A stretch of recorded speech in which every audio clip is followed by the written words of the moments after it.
is got this story in their head about trainer C. Trainer C doesn't know that trainer A feels this way about him, and then trainer B has to be bothered with trainer A's story, which may not even be true, by the way. Trainer B doesn't even know that, so now if they're buddies with trainer A, they're going to say, okay, cool. We call that gossip.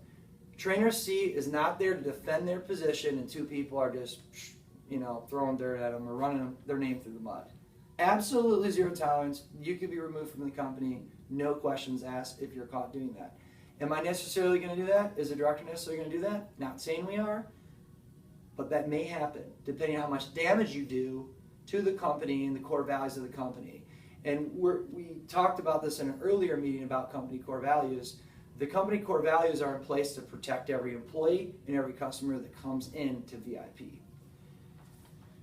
So the solution then to trainer A, B, and C is A is gossiping to B, because I went a little off on a tangent there. B is going back to A saying, well, I don't know. C has no whereabouts that trainer A feels this way because they never confessed to them. Or maybe they did. Maybe they did. But either way, they're going to trainer B. Trainer B now is stressed out because maybe they viewed C as maybe not great, not bad, but they didn't think about it. Now they got to come to work, they're thinking, oh, this person sucks, they're misrepresenting me. The problem with this is the person who has control over how they feel is trainer A. So trainer A, feeling that trainer C sucks in a professional manner without using vulgarity or compromising the core values of the company or the integrity of themselves or the other person, can go over to trainer C and just be honest and say, hey, trainer C, when you do this, this upsets me, and this is why. Let trainer C absorb that information and give them a chance to see what they do. Maybe they course correct. Maybe they are more professional now. And then that's it. What I'd like to see from trainer A is go back to B and say, I did a really terrible thing by coming to you complaining about trainer C. And to be honest, I actually womaned up or manned up and went to trainer C and confessed to them my story that was bothering me. They made the adjustments, and honestly, they're a pretty cool person, or they do a great job now. Or they didn't know that, and they made the adjustment. So I want to tell you that was a mistake I made in my communication, and I feel really bad about it. Please don't ever do that, because I would never do that again. Try to right the wrong. If you don't do that, and we find out, that could be better. I mentioned that. So give people a chance to course correct. You got your lens, they have their own. Let's converge them so we can see this world together and get better.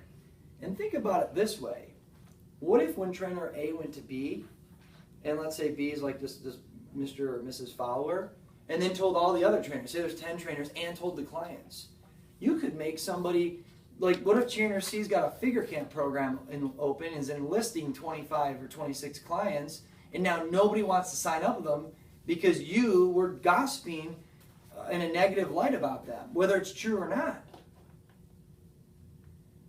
The other alternative is you just absolutely don't feel comfortable going to C, which is going to be 80% of the population or more, by the way. And this is okay, because it's not necessarily the most comfortable thing to do. Go to your director, confess to them, and let them know your position. The director has to do something about it. So don't go to the director and say, hey, I'm having this problem. Okay, trainer A, what would you like me to do about it? Well, actually, I don't want you to do anything about it, but I want you to be mindful. Because now the director is going to have to, if it is bad, they're going to have to go back there. So when you go to the director and tell them what's bothering you, and then either A, you guys talk and figure out a confidence plan so you can go immediately address this with C, and then the director can oversee it to see if the course correction happened. Or the other thing is, you would, you would be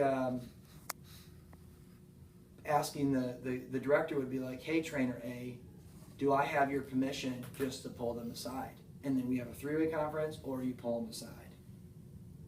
Okay, so you either strategize a plan with the director to go to trainer A, go to C to address this, and then you get the feedback from A again, and then the director observes it, the behavior of the C. or you guys have a conference with you and trainer C and the director, okay? All right, last point, feedback versus discipline. Super important to know the difference. Feedback, this is my definition, by the way. Might not be in Google MD. Feedback is an observation of a behavior that is followed up with a solution to correct the behavior. So, example, Sarah, I noticed in boot camp during the warm-up, you were in the staff lounge eating food, texting your friends, okay? Oh, what would you like me to do, Mike? Obviously, in our internship training, she would have been told this isn't what has to happen, but I'm giving her feedback. I observed this. I don't know why she was doing it. Maybe she had something happen and was going to break down for everybody and took off in fear and ran. I don't know. So I'm not going to come at her. I observed this. Okay, what would you like me to do? Well, during the 55 minutes of the workout, I would like you to be fully engaged and present with the clients. It's just feedback. Now, the next part is discipline. Discipline is the solution to holding a person accountable to the correct behavior.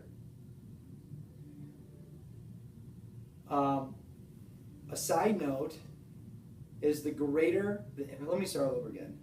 Discipline is the solution to holding a person accountable to the correct behavior. Okay, so if I just told you that don't go into the break room and eat, let's just say they were in there just relaxed eating. There was no real serious reason they had to run from the clients, okay, during the foam rolling warm-up. And I told them to get back in there. The discipline is me holding them accountable to that behavior now, okay? Now, on a side note, how we would discipline somebody, because there's verbal warning, there's written warning, there's days off, days off, there's a week off, or there's termination. The style of discipline we choose is ultimately going to be determined on the director, and the greater the impact, and how they should gauge it is the greater the impact on the company it has on the core values, the greater the discipline. So if somebody sexually harassed somebody and it was just really bad situation, probably going to ask you to leave, okay? If someone was late to work, they overslept their alarm, don't hold me accountable saying this, but probably going to be like, look, Sarah, do you think that these people are inspired to wake up in the morning, all 30 of them to work out? Do you think as the trainer you're supposed to be the leader of being inspired? Can you get here and be ready to go? Probably a conversation or a verbal warning. But let's not abuse it, because the next time the director doesn't want to tolerate it, you might be gone. Now, the key to this is the consistency, obviously. I'm not going to do, the director's got to do whatever they do to one person, they got to do to the other. Okay. And that is it, folks.